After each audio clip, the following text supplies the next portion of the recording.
Hi, welcome to the Market Alert for Thursday, the 12th of May 2016.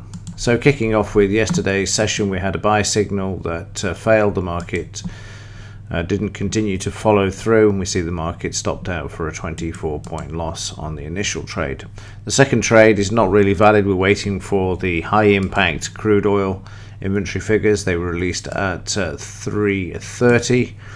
And these came in at minus 3.4 million instead of the forecast 100,000.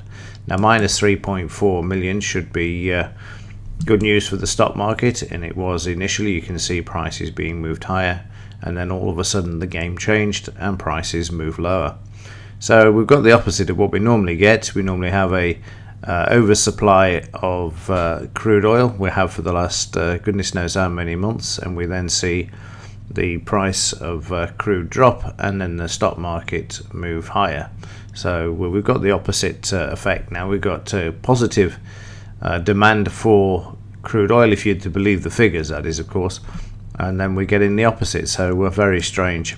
The next signal came later on in the evening, giving a 20-point profit on that, and then the market became sideways, and then we're too late in the session for the other two signals there.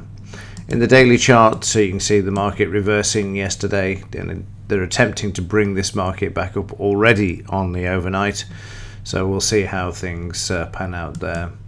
We've got a bit more news today. Official bank rate from the UK, asset purchases, Bank of England inflation report. O'Connor speaking at 12:45. So expect the market to go down. I don't know why when he speaks it goes down. Then expect it to be brought back up at 4:45 when we've got the Federal Reserve reality show. We've got 6:30 George speaks, and then we've got Haldane from the Monetary Policy Committee from the UK also speaking, but that's not until after the market's closed at 3 minutes past 10. I don't know why it's so precise, 3 minutes after 10, but that's what it's got there. On the implied volatility front, we see this increase yesterday, no surprise there at all.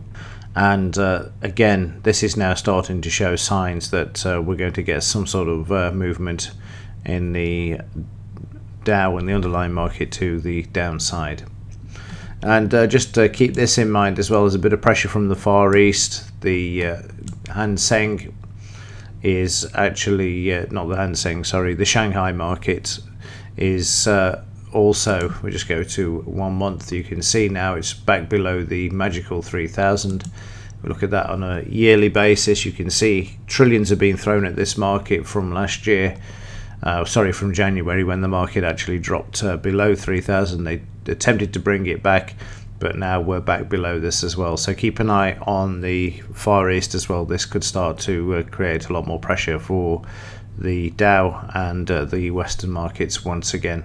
Right, that's it for today. I will see you in tomorrow's edition. Other than that, have a great day, and if there's anything to report, I will let you know. So see you in the next one. Thanks for watching.